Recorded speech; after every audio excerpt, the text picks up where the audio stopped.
Alors, tout ce qui dans la Bible n'appartient pas au champ de la première création, c'est-à-dire du premier chapitre de la Genèse. Le premier chapitre de la Genèse, on ne nous parle pas de temple, on ne nous parle pas de veau d'or, on ne nous parle pas d'écriture, on ne nous parle pas d'arche, on ne parle pas de tour. Tout cela relève déjà de la troisième création. Et par exemple, les tables de la loi, c'est déjà quelque chose qui appartient à la troisième création. C'est une fabrication.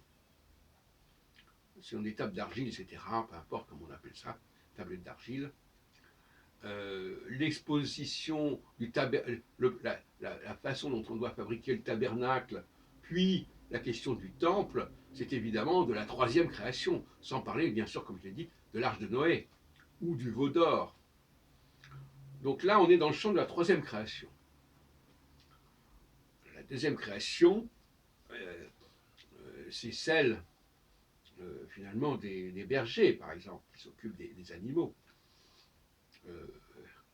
Ils n'ont pas besoin d'outils, à la différence de Caïn, qui lui cultive.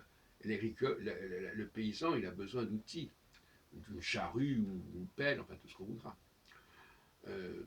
Les armes elles-mêmes, évidemment, appartiennent à la troisième création.